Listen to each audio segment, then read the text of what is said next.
guys, ngayon magluluto po tayo ng shrimp salted egg. Ito guys, hindi ko na na-video yung paghiwa nito, pero pinakano ko na sa inyo na ganito yung pagluluto ng salted egg. Yan. Kasi kailangan siya parang ibibiyakin mo yung likod. Kasi pag prinito mo siya, papalaparin mo. Para pag kumain, madali na siyang tanggal. Okay?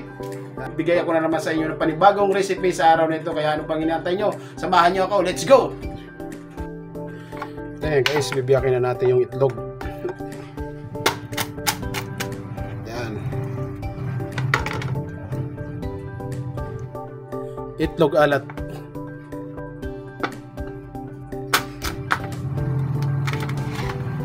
Ayan guys. Siyempre, lalagay natin dito sa natin.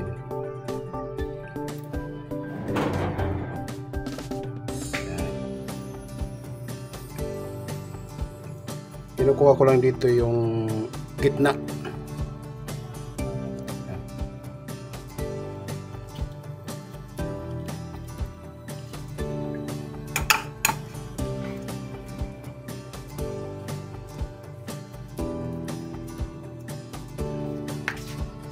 Hindi ko na sinasama yung puti. Gitna lang. Yan.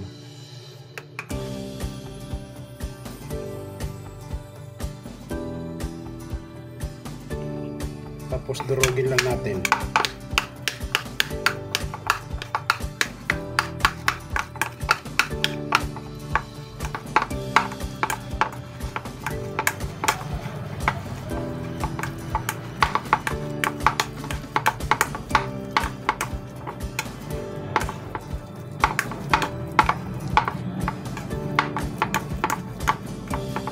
Kailangan siya ipinong-pino, durog na durog, para hindi siya, pag ginisa mo, hindi siya namumuo.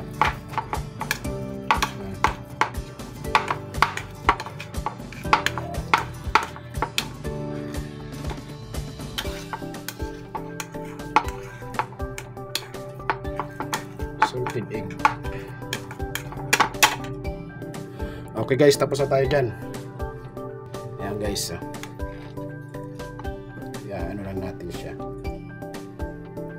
Yan. Kailangan mo lang talaga siya ipagulong sa cornstarch yung ano niya. Kasi alam mo, cornstarch ang ginagamit ko dahil maganda yung ano yan, kasi na-crispy yung hipon. Dahil. Pero yan ang pinakamaganda. Ginaganyan mo yung hipon para maganda tingnan.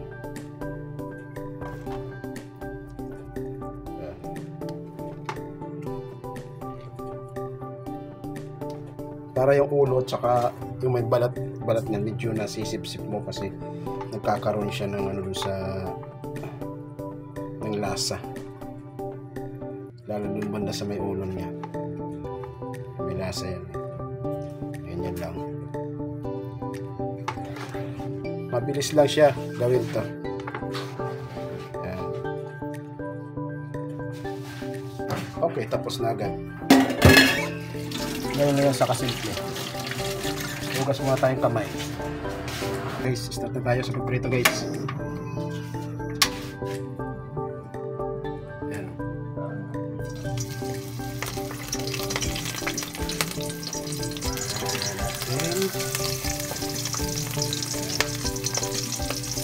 Mapasoyan tong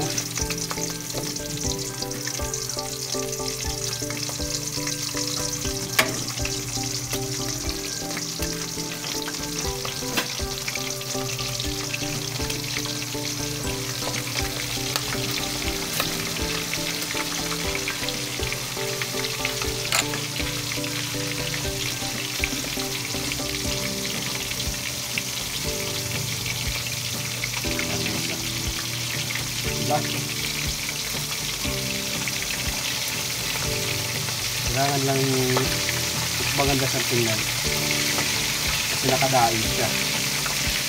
Dalawa pinalapat natin.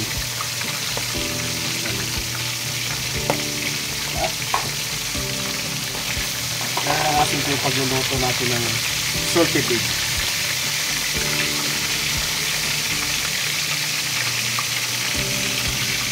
Ang bilis niya pati maluto. Yan. Oh, ganda, diba? Yan lang yan.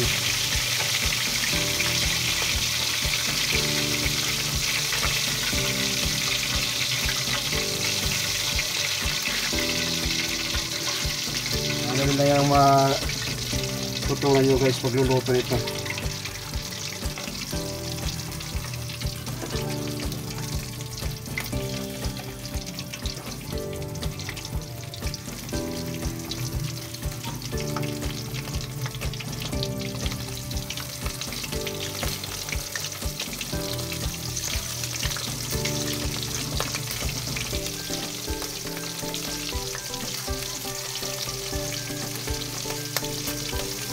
Wala pa siyang balatan. Kinain. Kasi nakadain siya.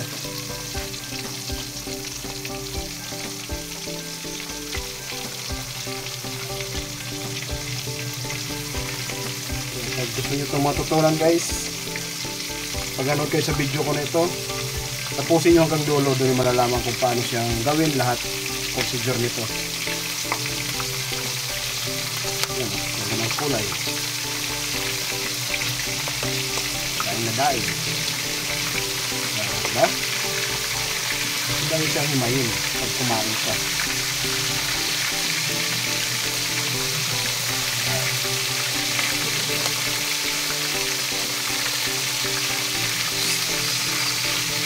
Shrimp salted egg.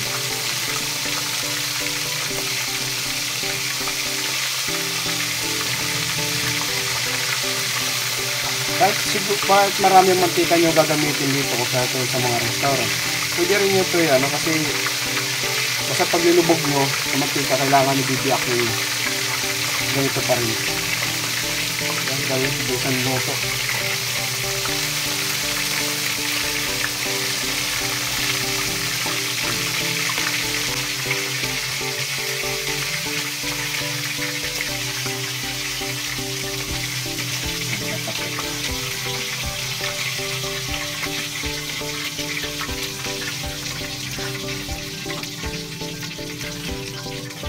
Bilis lang gawin.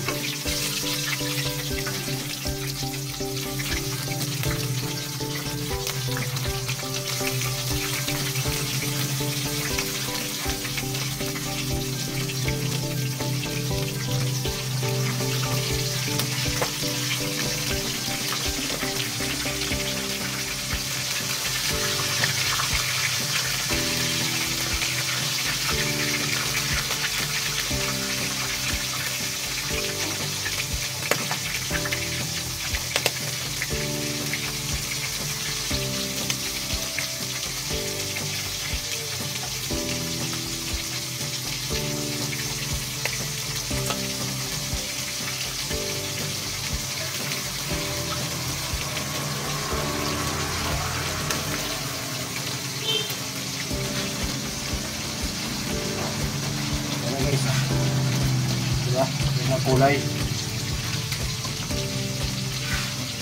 Ganun lang ang simple. Hindi mo kailangan kasi lahat lagyan ng buong katawan ng harina ay constant kasi pangit ang ano yun.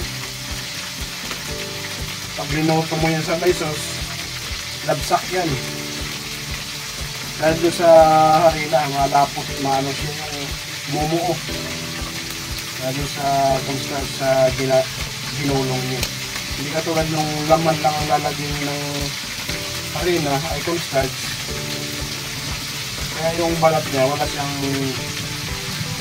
lagay na ano, harina. Yung laman lang. Yan.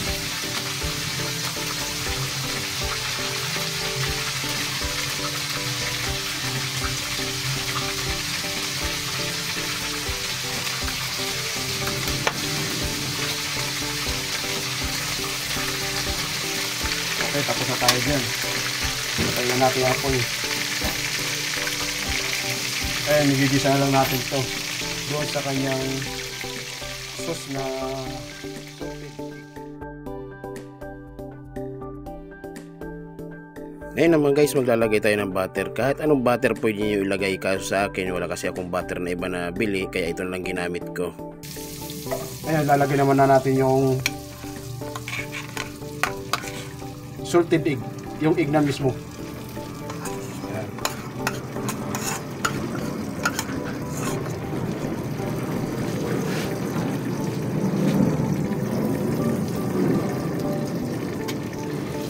Ayan guys, halo-haloin na natin.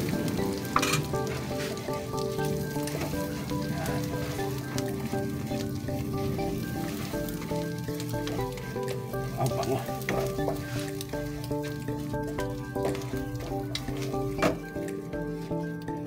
Siyempre lalagyan natin ng fresh milk. Kasi ako naglalagay ako ng fresh milk, kunti lang. Ayan. Lagyan na natin. Wow.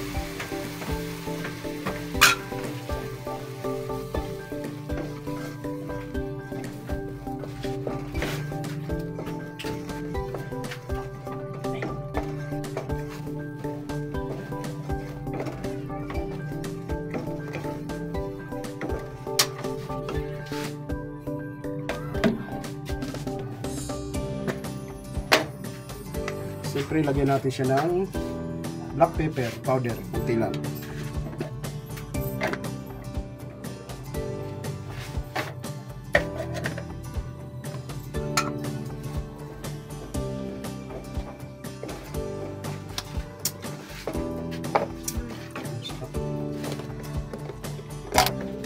Yan na guys. Kaya lalagay natin yung hipon. Guys, medyo hindi ko na sabi sa inyo kanina, mayroon din pala akong hinahalo na tahong. Sinamahan ko lang. Ayan.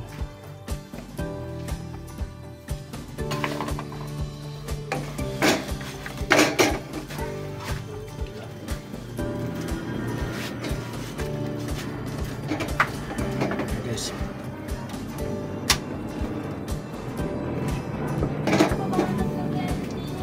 Hindi yan siya masyadong masos kasi kailangan kapit lang yung sauce niya.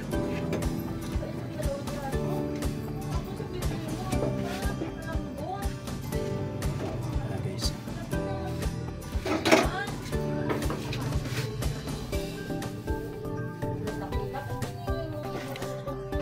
Sarap. Ganyan lang yan guys. Kailangan lang yung sauce ng salted egg ay kapit lang sa kanyang sauce, sa kanyang hipon. Ayan.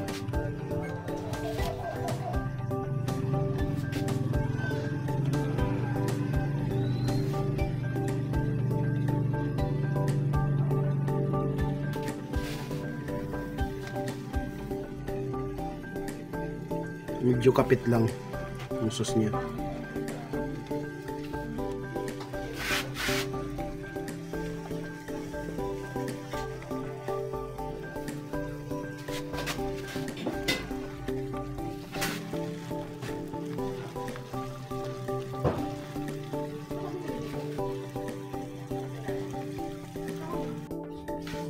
Guys, titikman naman natin siya. Kukuha tayo ng isa.